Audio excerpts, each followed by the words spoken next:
What is the attitude? Because I still find people here, schools, etc., still working towards making more money for the cause.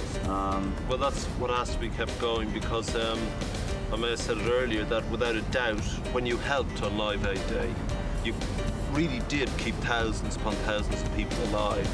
And I think that has seeped through to people that that'll keep them alive for now. But what about next year? And we have to keep going until such time as we've given them a life. Right. And by that I mean that, you know, they're provided with water and they can plant some seed and they can get going themselves, because they've been totally wiped out. So everyone's got to keep going with them. Well, there are some cynics, and just very briefly on this, that you know, reporters or whatever, you know, just different critics will say in a very cynical way, it's an act of God and we shouldn't interfere. What's your answer to that?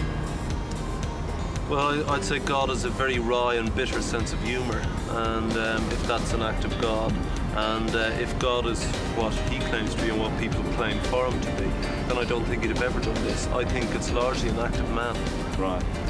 All right, now listen, here is the cheque that you were presented with the other day, 5,900,000, which will reach the 6 million mark. There's still the auction to go, and there's still all these projects to come in.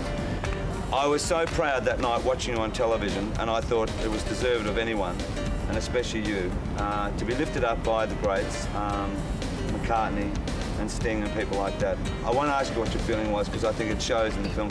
It's a pleasure to know you. Thanks, Molly. And thanks for coming out. Thank you. And I just sincerely hope that the message of you goes on for a long, long time. Thanks. It's time for me to say goodnight. Good night again. Cheers, man. Good night, Australia. And here it is, that moment Thanks again for everything. from Wembley. Do you know it's Christmas?